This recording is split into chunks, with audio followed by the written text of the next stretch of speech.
നമ്മൾ എത്രയൊക്കെ ബീച്ച് കണ്ടു കടൽ കണ്ടു എന്നൊക്കെ പറഞ്ഞാലും സ്വന്തം നാട്ടിലുള്ള ബീച്ച് മറന്ന് ഒരു കളിയില്ല കേട്ടോ. അപ്പോൾ ഇന്ന് നമ്മൾ പോകുന്നത് കോന്നാട് ബീച്ചിലേക്കാണ്.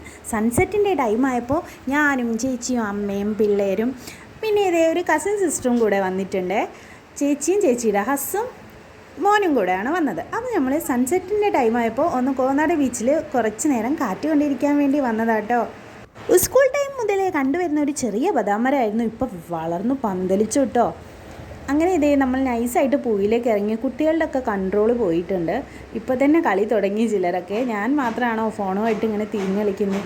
നല്ല പോലെ കാറ്റ് കൊണ്ടിരിക്കുന്നു, ഓടിക്കളിക്കുന്നു, എല്ലാവരും ജോളി മൂഡിലാണ്. ഇപ്പോൾ ഈ ടൈമിലൊക്കെ ഒരു ശാന്തമായിട്ട് ഇരിക്കുകയാണ്. നൈറ്റ് ആകുമ്പോഴത്തേക്കും ഇവിടെ എല്ലാവരും വന്നിരിക്കാറുണ്ട്. നല്ല ചൂട് ടൈമല്ലേ, അപ്പോൾ നല്ലവണ്ണം കാറ്റൊക്കെ കൊണ്ടിരിക്കാമല്ലോ.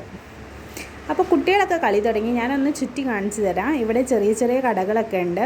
മെയിനായിട്ട് ഇതേ ബദാം മരങ്ങൾ തന്നെയാണ്. പിന്നെ തെങ്ങുകളൊക്കെ വെച്ച് പിടിപ്പിച്ചിട്ടുണ്ട്. ദൂരെ ബിൽഡിംഗ് ആണ്. ഇവിടെ ഇതേ ജാൻ പൂഴിമണ്ണിൽ കിടന്ന് കളിക്കുകയാണ്. നമ്മുടെ ആളിവിടെ ചെരുപ്പിട്ടുകൊണ്ടിരിക്കുകയാണ്. അച്ചൂസ് ഒരു പട്ടം കൊണ്ടുവന്നിരുന്നു. പിന്നെ അതുമായിട്ടുള്ള കളിയായി. പിന്നെ പട്ടം വർക്ക് ചെയ്യാതായപ്പോൾ അത് വല്ല നൈസായിട്ട് ഒഴിവാക്കി. അപ്പോൾ ചേച്ചിയും അമ്മയൊക്കെ ഇവിടെ കഥ പറഞ്ഞ് നിൽക്കുകയാണ്. സൺസെറ്റിൻ്റെ ടൈം ആയതുകൊണ്ട് തന്നെ നല്ല വെയിലുണ്ട്.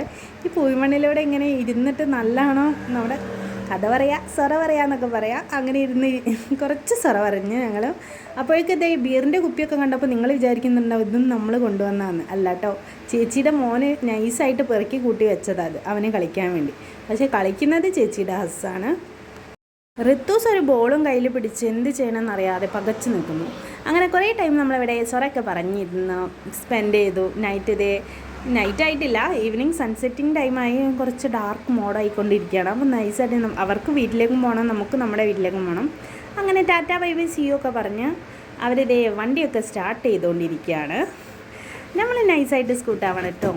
അപ്പോൾ വീഡിയോസ് ഇഷ്ടപ്പെടുകയാണെങ്കിൽ തുടർന്നും കാണാൻ ഒന്ന് ഫോളോ ചെയ്തേക്കണേ. Thank you for watching. By.